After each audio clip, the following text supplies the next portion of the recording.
Hello Internet people, and hello to the Tiddlerhood. Just a very short video about TiddlyWiki and the edit text widget. A very basic example, a very basic use case, and also a very basic use case of transclusion in Wikitext for one particular use case. So, without further ado, you'll see that we're going to be doing some work on the left panel over here, and over in the right half of the screen I'll be referencing TiddlyWiki documentation from tiddlywiki.com, the edit text widget tiddler and the transclusion in Wikitext tiddler. Let's move that aside, and here's the documentation for the edit text widget, which I'll let you read on your own time.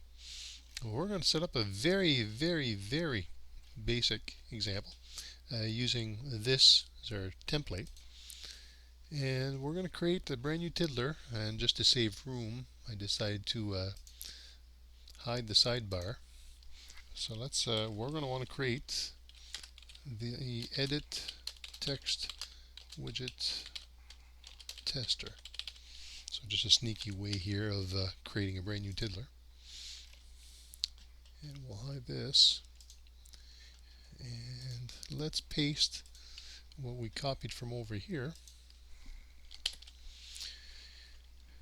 And there are a whole list of attributes for the edit text widget. I'm just going to cover the basics, the most important ones. To what tiddler that we want the input going to, saved to, and within that tiddler to what field. Let's start by giving a field name, so test field, and for the location of this field, let's put that over in a tiddler called the edit text widget tester data. Let's save that. And here we have our very basic edit text widget. Now when we type into the field, as we type, the content that we type, character by character, is saved in the location that we specified. Let's widen this up for a second, and let's do a preview. So as we type into this input field, the contents will go as we type each character, remove a character. However we edit this, character by character, the content will go into this field and this tiddler. And this tiddler doesn't exist yet. It'll get automatically created as soon as we type. Let's just type one character, just for fun. And if we check our advanced search, and if we do a quick search for anything that matches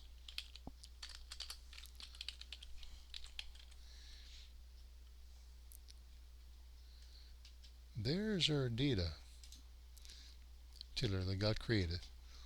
Let me save this, and let's go take a look at what's inside this tiddler right here. Take a look at the info, and we see this tiddler got created as soon as we entered some text, and the text that we entered went into a brand new field called test field. Now as we keep entering characters in here, we'll see that it just changed immediately. Something to keep in mind, and it's important, is when we set up one of these edit text widgets, the tiddler to which the input is saved, it has to be some tiddler other than the current tiddler.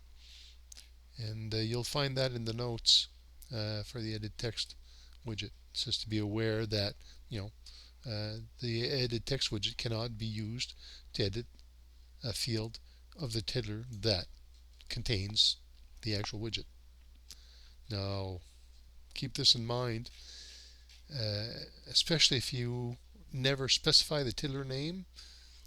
If you don't specify a tiddler name, then by default the input will go into a field in the current tiddler. Well, if it goes into the current tiddler, then it's not going to work well because of this note right here. Anyway, so that's it for the edit text widget. Now, one way I like to set up, let's delete this. One way I like to set up a lot of my data fields, and I'll explain why after, is I like to specify tiddlers that match the name of the tiddler that contains the edit text widget. And I like to do this dynamically, if you will. Let's hide the preview. Instead of typing in quotes the name of the tiddler to which I want the input to go, I much prefer using transclusion. And by the way, let's bring up the transclusion documentation. And one particular transclusion mechanism is the filter transclusion, which I'll let you go read up. I'd like to use something like this with a little bit of trickery. So I like to say, look, I want the input data to be saved in this field specified, that's hard-coded, but I want it to go into the current tiddler, well, into a tiddler that has that name, but modified. So not just current tiddler, but add suffix data. And I tend to do this a lot in my TiddlyWikis. This is how I like things to happen. And let's try this out. So if we type some text, and lo and behold, this is what got created. And if we check, there's sample text. Let's delete this just to do a little sanity check. And now we only have the one matching tiddler.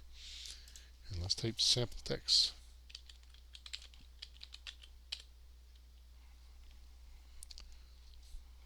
Now, why would I set things up this way? Probably all kinds of ways to set things up. I like doing this, and I wish I would have not gotten rid of my search. Come back, search. The reason I like doing this is so that if somebody goes to their own TiddlyWiki, and let me bring up this guy again. So if somebody goes into their own TiddlyWiki and they want to create a tiddler with a different name, so they want to create some tiddler that uses the code from over here. So let's say I only provided the sample code and never provided a tiddler to go along with it. Somebody can copy this code into their own tiddler. And let's give this a name.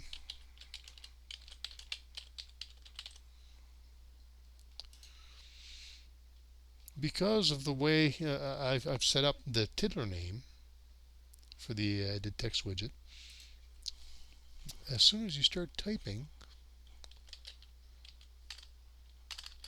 my sample text, let's take a look at recent tiddlers, and now we see that my sample text went into a tiddler that has a name that matches the tiddler name that has the edit text widget with data appended to it. So it kind of makes this code portable, and that's just something I like.